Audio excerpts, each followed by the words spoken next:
Now it's time for me to rage out. The Hill has an infuriating report about the DNC that came out yesterday. Listen to what they're doing now. The Democratic National Committee announced a new round of hires on Tuesday, including several former campaign staffers for Hillary Clinton, as it builds out a war room to do political battle with President-elect Donald Trump. They continue. The DNC is beefing up its communications and opposition research shop under interim chairwoman Donna Brazile, who said that the new staff's priorities will be to, quote, support an independent and bipartisan congressional investigation of Russia's unprecedented interference in the 2016 election, take on the incoming Trump administration, and protect Obama's legacy. All right, let me pause to explain how they're already wrong and they're already setting up future losses. So, first of all, let's state the obvious. You're hiring former Hillary Clinton staffers to be in charge of opposition to Trump. Newsflash, they just lost to Trump. If I had to make a list of the people not to pick for the job of opposing Trump, they would be number one on the list. It's not even close. It's empirical. It's objective. It just happened. That's like saying, I'm going to start an anti-Obama opposition club or group to oppose Obama, and who's going to be in charge of it? Mitt Romney and John McCain. Everybody be like, wait. But they lost to him. They lost to him. That's like picking a group to figure out how to beat Buster Douglas, and Mike Tyson is the head of it. Do you not understand how ridiculous this is? Do you not understand that this exposes you as either being complete and utter idiots or being so immensely corrupt that you don't care about the results and you just go to your go-to picks? Oh, what do you mean? We're establishment Democrats, so establishment Democrats look out for establishment Democrats, and even though these are the people who are least equipped for the job because they just prove they can't fucking do it, they're going to get the job. Guys, Donald Trump had an unfavorability rating of 60%. At one point in the election, it was 63%. And you picked people to fight against him who couldn't beat him given that fact. I mean, Donald Trump was called the most disliked politician in the U.S. Well, no, that's actually not the case because Hillary Clinton lost to him. So I guess she would be the most disliked politician in the U.S. Now, she won the popular vote, and that's the thing. Everybody will say, oh, she won the popular vote, so you're blowing this out of proportion. It's not like they didn't know the rules going into it. If they had gone into it thinking, oh, all we got to do is get the most votes, it's popular vote, and then they won the popular vote, I'd say, yeah, no, they won, they did the right thing. No, but they went into it knowing, hey, it's the Electoral College, I got to pick off this state, this state, this state, and this state, I got to hold these states. They knew the rules going in, and they couldn't fucking win. Which means the popular vote, okay, you won the popular vote, which means overall you're more popular, but you didn't do it in the way that you knew you had to do it. You didn't pick off the states you knew you had to pick off, so you're still a grotesque failure because you lost to the orange-faced buffoon with a ferret on his head. The guy said during the election, a tape leaked of him bragging about doing sexual assault, and you couldn't win. I grabbed him by the pussy, I don't even wait. You couldn't beat that guy? And now the people who couldn't beat him, they're like, let's give them jobs, and their main focus will be, how do we oppose Trump effectively? I would rather have somebody who knows nothing about politics, has never been involved in politics in their entire life, and say to them, a random person, you're in charge of defeating Trump. Because you know what that person would do? They would probably just sit there and listen to Trump, and whenever Trump says something ridiculous, they would say, okay, this is what we pounce on. He said this ridiculous thing. Go ahead, pounce on that. But these guys, every ineffective opposition, and they even were specific about how ineffective it is. Because listen to what they said. Again, they said the main focus of this war room to oppose Trump is support an independent and bipartisan congressional investigation of Russia's unprecedented interference in the 2016 election. This is the Democrats' Benghazi. Hear me now, quote me later. Because they don't, look, what was in the DNC email leaks?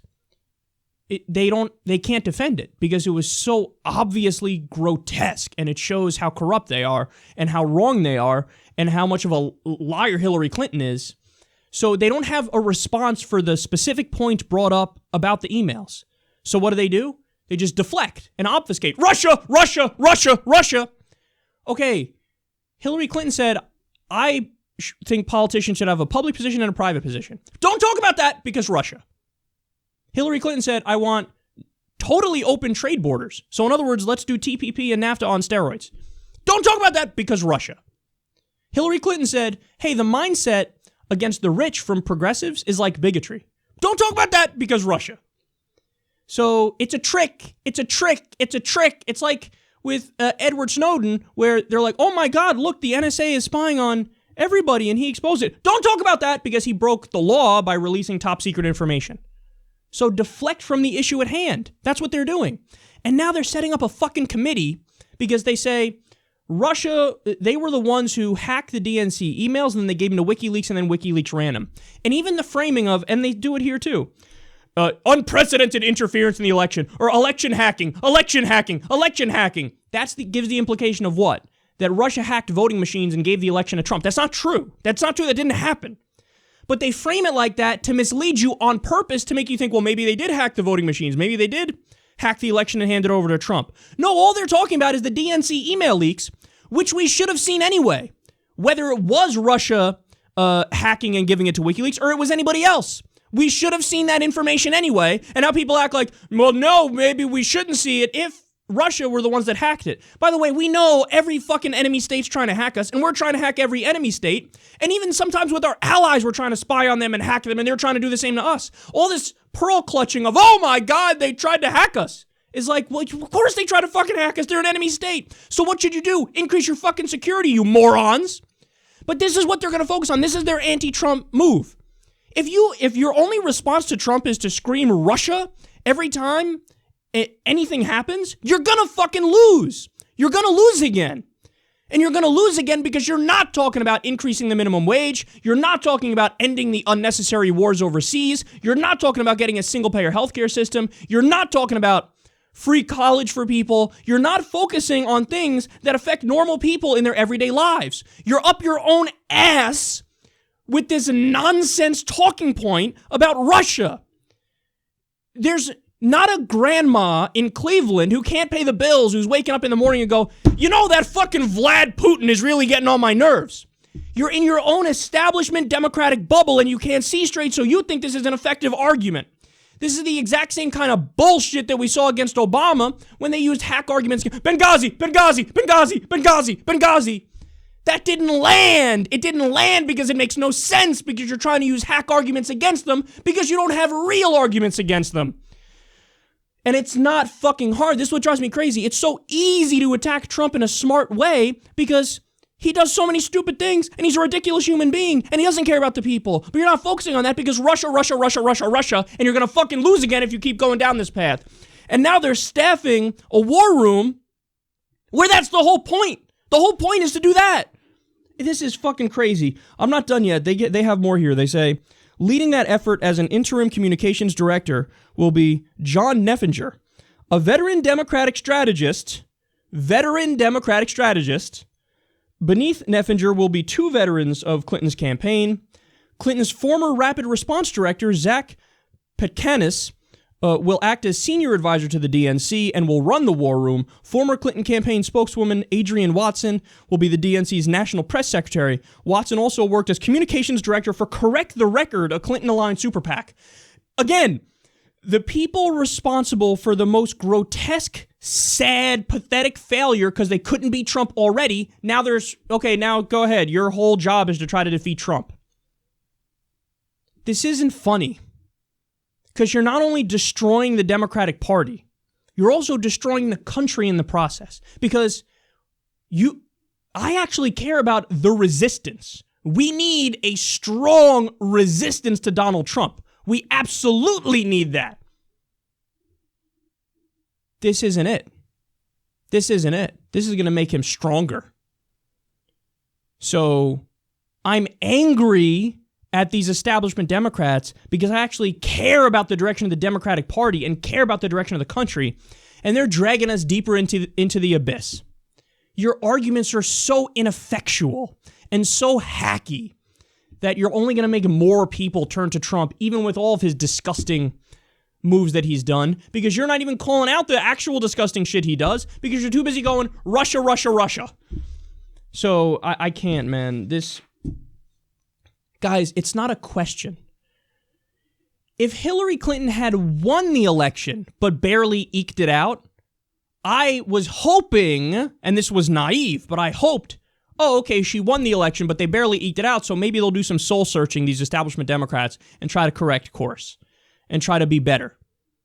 No, she lost the election, and they're still doing no soul searching. They're still arrogantly saying, well, hello, we're us. We run the party. No, not anymore. Now it's time for the Bernie wing to take over. You want to know why? You know that meme that's on the internet now that everybody's fucking talking about? It's true. Bernie would have won. See, that's what the evidence says. You could disagree with the evidence, and none of us really know what would have happened, but the evidence and the data suggests, no, he would have won. He certainly had a better chance. He was up 10 points on average against Donald Trump in the polls that were done of a head-to-head Trump versus Bernie.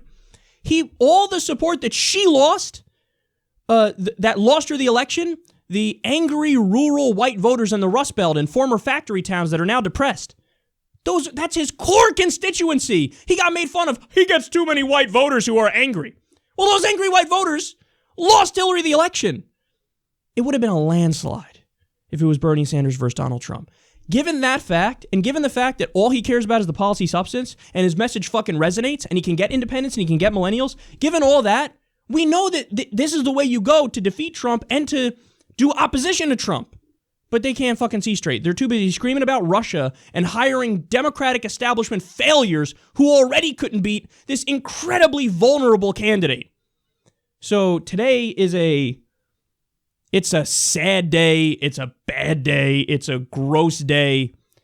As I was reading this article yesterday, I wanted to fucking take a shower because I couldn't believe the hubris and the arrogance of Donna Brazile and the DNC to pick the main people responsible for losing to Donald Trump. You now pick them to do the key opposition to Donald Trump. We've already run that experiment, and in that experiment, you fucking lose.